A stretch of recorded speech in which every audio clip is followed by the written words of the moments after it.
We're Sid and Mackie. For the past 6 years, we've been racing mountain bikes professionally and traveling to races in our van. But 2020 sent us some major curveballs. I spent the entire year dealing with a complicated injury, and the pandemic canceled all of our races. Looking forward in such uncertain times can be difficult, but today we're going to sit down with our coach and try to chart a plan. I don't really believe in plans. Plans are a scam. Okay, maybe no plans, but we're going to realistically assess where we're at and set some goals. I'm really glad that Sid made me coffee for this conversation.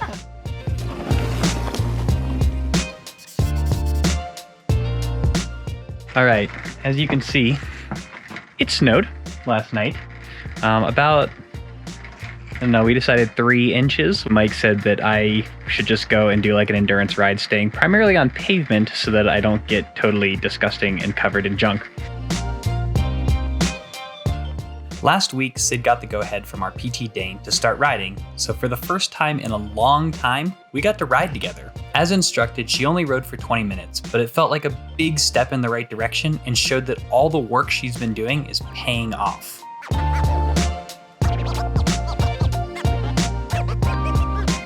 When we were in Boulder at the end of last year, 2020, we were staying on the north side, and I feel like I figured out that area. I was like, oh, I need to do these kind of intervals or whatever, and I knew where to go. But now that we are staying on the south side, I pretty much have no idea where I am. And today I'm just exploring so I can try to get to know the area. Just working my way, I think, back towards the bike path along Highway 36. And that should then get me back to the house eventually.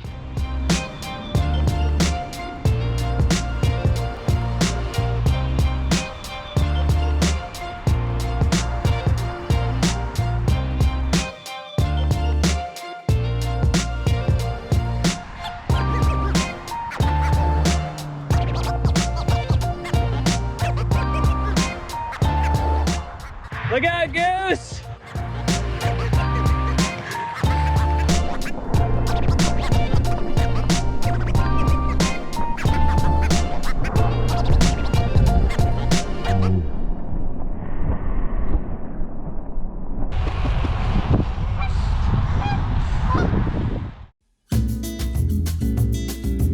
We want to quickly thank the sponsor of this video, Audible. Over the past few months, we've been doing a lot of driving. We've been driving back and forth between our home in Taos, New Mexico, and here in Boulder, where I'm doing PT.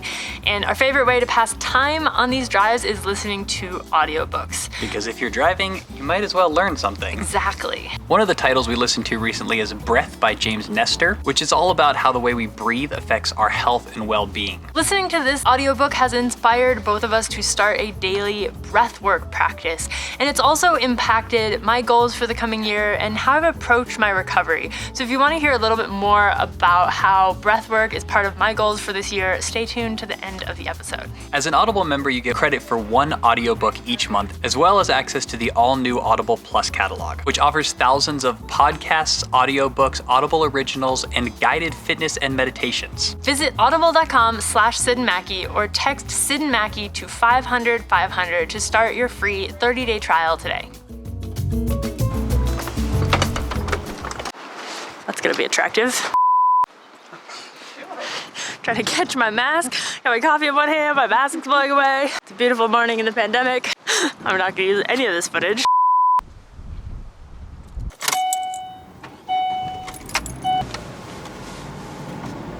Good morning, everyone. I don't know if you're watching this in the morning, but it is morning for us.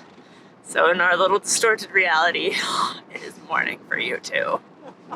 We are heading off to meet our coach, Mike, for some breakfast burritos before my PT appointment. We have not seen Mike since October. Mackie's trying to get us killed. We've not seen Mike since October, and obviously a lot has changed, so he's gonna come with me to PT and kind of see what I have been able to do, and then hopefully we'll be able to, like, I don't know, set some goals for this year, like make a plan. I don't really believe in plans after last year. Plans are a scam. The plan scam. But I do believe in intentions and goals, and that maybe sometimes trying to have a plan leads you in the right direction, even if you ultimately have to relinquish your plan. I am crushing the style game today. I have 3 different shades of pink. You should at least roll your right sock so it's not over the top. There we go. This is why I love you. You look at this fashion disaster and you're like, your sock is rolled up. That's your takeaway. Is your sock. I don't care about the colors. I think the colors are fine. But come on, love at you. least roll your sock Why I up. love you.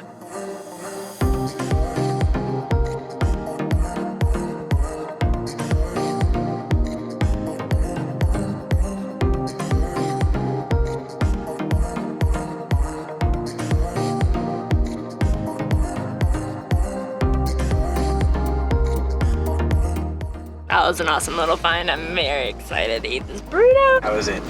Excellent. I haven't even put salsa on it. It's still really like looks moist and delicious.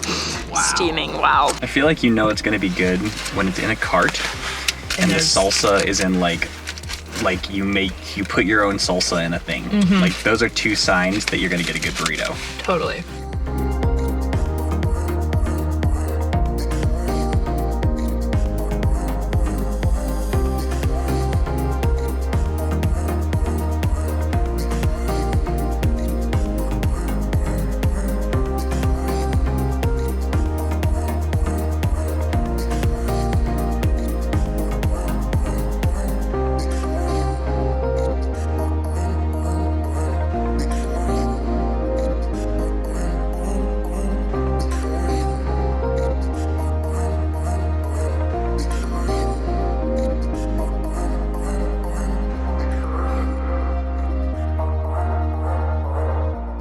Working on clean movement, that's it. Needs a little bit of hip flexor strength, I think, but that's where we are. And hip mobility. Trying to get the left hip moving back as much as we can, which has been slow, but progressing. Pain-free with good movement before we worry about anything else. Yeah, I mean, I don't think we're in performance enhancement mode yet. The movement does look great. Okay.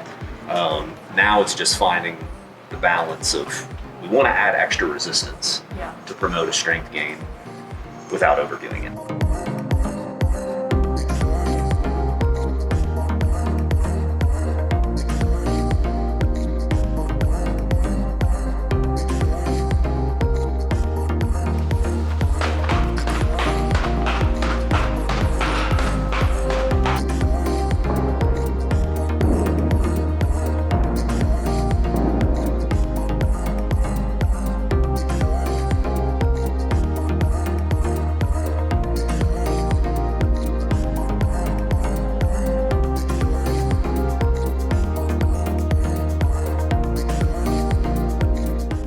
All right, we're sitting outside of our apartment. It's surprisingly nice and warm. Look, I'm wearing a t-shirt. That's crazy. And obviously Sid is here and Mike is here. Kind of social distancing, kind of. Yeah, That's why Mike is we've got 6 feet. We're good. Stuck over there on the wet chair. We basically asked Mike if he would sit down and help us with goal setting because he might have emailed us like 2 months ago the sheet that said, please set your goals. And It was actually only 3 weeks ago. oh, that's pretty good. It's okay, time is not real. Yeah. That's what Time we is learned. very relative currently. In the early 2020s. I laid it out in the email that this year might be one of the more challenging years I've asked people to set goals for. Last year there was an illusion that everything was going to be normal at this time of the year, so you just proceeded as normal. Now we've burst said illusion. And the other piece of it is that we take last year's performances and where I am to where I want to be to work on those goals. And well, there weren't many performances, though you had some fantastic ones, Mackie. Thank you very much. But they weren't racing. So creating new goals and looking back and seeing like, this is where I was, figuring out like where you came up short last year, that's pretty hard this year. The gap analysis is introspective look. Where am I now? Where do I want to be? Where am I now? Where do I want to be? What's in between? What's the work that we need to do to get you from where you are now to where you want to be? So that's the gap. That's the gap. How's your gap? Lol. I stand by my earlier answer. Yeah, Sid just emailed Mike and responded LOL to gap assessment. Well, it's actually like very easy because I think this injury has pared down everything. So I can do hydrants, skates, little bit of like deadlift and lunge stuff. And that's literally it. And I would like to be racing mountain bikes professionally. So that's your gap. I'm really glad that Sid made me coffee for this conversation. It's a big gap, but not an unrealistic one. Not unrealistic because she's already been at that racing mountain bikes professionally spot.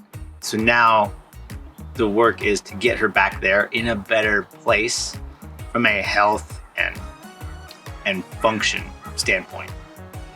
I think the fitness part will be, I'm gonna use the word easy, but Did say the E word. Last night that I would never complain about having to do intervals again.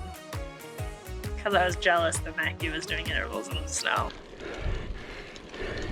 Which is a low, like you're at a pretty low point when that's what's making you jealous. I actually was pretty pleased with last year. Like, I was bummed not to get to race my bike, but I feel like I worked on my fitness a lot. I don't think I'd been in as good a shape as I was last year since 2012. I was proud of some of the KOMs that I got, the hangover one specifically, and then Everesting, obviously, which was a big undertaking, and Mike pulled off getting me ready for that. As ready as it is possible to be for Everesting at 12,000 feet, which is not really that ready. I think I have a pretty good idea of where I am now. I would say my biggest struggle is I don't know what the end goal is. it's the cliche of like eating an elephant. Like one bite at a time. People don't eat elephants, just to be clear. No one ate an elephant in this video. It's a great Shel Silverstein poem about eating a whale. Just little bits at a time. And that way you get, not only do you like break it up and you see like, okay, this is accomplishable, but then in March we can go, okay, you accomplished this. We ended up talking to Mike for over an hour, and he was able to help us define some goals for the coming year. I wrote down 4 goals to be able to do sort of functional movements with good form, which is not really something, like I don't think I've ever done push-ups properly. So this goal would kind of be like push-ups, planks, pull-ups, like squats with like good form, but not necessarily like, I don't care if I do 10 pull-ups, like 1 with like a strong core and not all wiggly would be good. It's more of a quality over quantity situation. And then the second one is like fixing postural issues and just having better posture in general. I also think it is like pretty important because I've had pretty shitty posture for a really long time, and that's like a huge source of these problems. So kind of like now or never to sort that out. Keep doing breath work and like keep being curious about that and like trying different things. Like I'm doing the Wim Hof course now and I want to finish that, but I don't know if after that I want to do something different. But I do want that to be like part of the year. That was 3. Well, the 4th was start training again. I know that for me personally, I like starting things. And so I think my goal this year is, instead of being as focused on starting things and trying new things, I want to be more focused and better about the things that I'm already doing. And that's in sort of all aspects: videos, training, competing, whatever that looks like. And, you know, part of that is enjoying the process more, because I think it's easy to be like, oh man, I have to go do intervals. And like, really, I should be like, I get to go do intervals. Like, this is my job. This is like, I'm fortunate that I have the equipment and I have the coach and I have the, you know, time, etc. to do this. And I want to appreciate that and enjoy that more. I would like to feel like I'm sort of back to the point, or stronger from like a pure fitness point, as I was when I was racing only cross country. I feel like I have the skills and I'd like to keep working on them so I don't lose them. But to be able to have those skills and also have the fitness that I did back when I was, 10 pounds lighter because I had no muscle and I was just racing cross country all the time. My goal now is to be a very well-rounded rider. So I'd like to be able to stick with the really fast guys in cross country races, but also, drop people like they're not moving on descents because that's fun. So are you gonna climb 34,000 feet on your 34th birthday? No. I think that's a good start.